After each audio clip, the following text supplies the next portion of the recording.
किस गरिमा का मैं बखान करूं, है कैसा ये भारतवर्ष मेरा, जहां अनपढ़ नेता बनते हों और विद्वता रौंदी जाती है।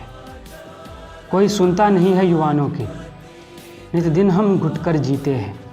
कुछ बोलूं तो राष्ट्रद्रोह करूं, ना बोलूं तो फिर अधिकार ही क्या। मांगा था प्रभु अब धीरज मत देना, प्रभु अब धीरज मत। इस देश के प्रधानमंत्री से लेकर छुटभइये नेता तक हर किसी के भाषण में एगो लाइन बड़ा कॉमन है।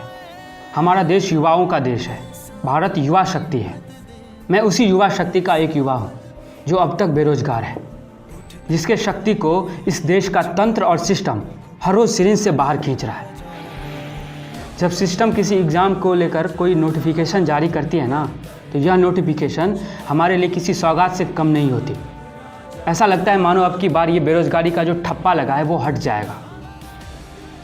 इस बार चरित्र पर जो दाग लगा है वो धुल जाएगा। हाँ, चरित्र का दाग ही बोला है मैंने, क्योंकि हमारा समाज है ही ऐसा। यह एक अदद नौकरी के बेस पर जज करता है हमें।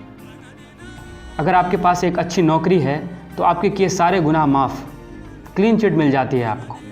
फिर वही समाज के लोग ये कहते मिलेंगे कि अरे हमको तो पता ही था, फलनमा का बेटा जॉब निकाल लेगा। पूत का पाँव पालने में ही दिख जाता है।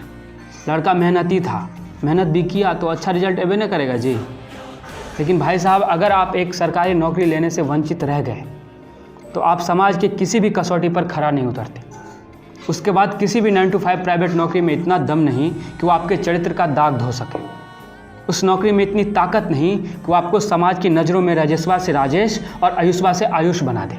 अरे, एक दशक से तैयारी कर रहे उस छात्र का दर्द आप क्या समझिएगा, जिसने अपना आधा जीवन GK-GS रटने में बिता दिया, जिसने लूसेंट का पन्ना पन्ना चाट लिया, जिसके लिए जनरल कंपटीशन ही सब कुछ है। आपको नहीं पता कि कैलकुलेटर से भी तेज़ कैलकुलेशन करने के लिए कितना मेहनत करते हैं हम। हमारे लिए 4x4 का वो कमरा किसी रणभूमि से कम नहीं है, जहाँ बैठकर हम हर रोज़ अपने सपने और अपने हक के लिए लड़ते हैं। रोज़ मेहनत करते हैं ताकि हमारे माँ बाप का सपना पूरा हो सके, हमारा सपना पूरा हो सके। उस नौकरी के लिए जी तोड़ मेहनत करते हैं जिसके लिए गांव में हमारे माँ बाप 2 रोटी कम खा रहे हैं। क्या कि एक बार हमारी नौकरी लग जाए फिर सब ठीक हो जाएगा। लेकिन आपका सिस्टम ऐसा होने कहाँ देता है। आपका सिस्टम स्टूडेंट्स के मिमियाने गिराने के बाद बड़ी मुश्किल से कोई वैकेंसी निकालता है। कैसे भी करके पैसे इकट्ठे कर हम फॉर्म भरते हैं, इस उम्मीद में कि अब की बार दाग धुल जाएगा। लेकिन इसके बाद पता नहीं कौन सा सांप सूंघ जाता है आपके सिस्टम को कि उसके कान पर जू तक नहीं रेंगती। इस बीच आपका इलेक्शन हो जाता है, अपने समय के अनुसार उसका रिजल्ट भी आ जाता है, आप लोग सत्ता पर काबिज भी हो जाते हैं। इस सब के लिए आपका सिस्टम एकदम तंदुरुस्त है। बस हमारा रिजल्ट है कि 2-2 साल तक पेंडिंग रहता है। बस हमारे रिजल्ट के वक्त आपका सिस्टम को पैरालिसिस मार देता है। जानते हैं, वो फॉर्म भरने के लिए हम लोग मैगी खा के भी सो जाते हैं, क्या है कि घर से लिमिटेड पैसा ही आता है, उसी में सब चलाना पड़ता है सर। और आपका सिस्टम फॉर्म के उस पैसे को भी गटक जाता है।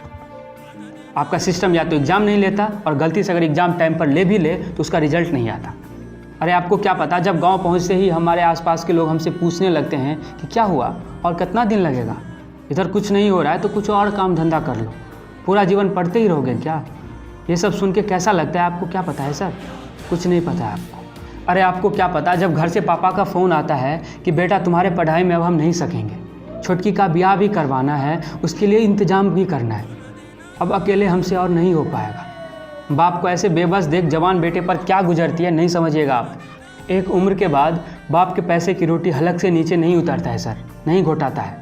तकलीफ़ होती है कि उस बाप के लिए कुछ नहीं कर पा रहे हैं जिसने बिना मांगे सारी ज़रूरतों को पूरा किया है। साहब, हमको नहीं मतलब है आपकी राजनीति से, हमको बस नौकरी चाहिए। जब हमें आपकी राजनीति से मतलब ही नहीं है, सिर्फ एक अदद नौकरी ही तो मांग रहे हैं हम, फिर आप हमारे साथ ही राजनीति क्यों करते हैं बताइए ना। हम आपको वोट दिए ताकि आप कुछ अलग होंगे, कुछ अलग सोच के साथ आएंगे, हम युवाओं के प्रॉब्लम्स को समझेंगे। लेकिन आपको भी उसी गंदी राजनीति में अपना स्कोप दिखने लगा है। आप भी हमारे हाथ में पकड़ा दिए हिंदू मुसलमान वाला झुनझुना कि बस बजाते रहो। लेकिन अब और नहीं, अब स्वाभिमान का सवाल है सर। अब और कठपुतली नहीं बनेंगे हम। अब सिस्टम की आंख में आंख डालकर सवाल भी पूछेंगे और अपना हक भी छीन कर लेंगे। धन्यवाद।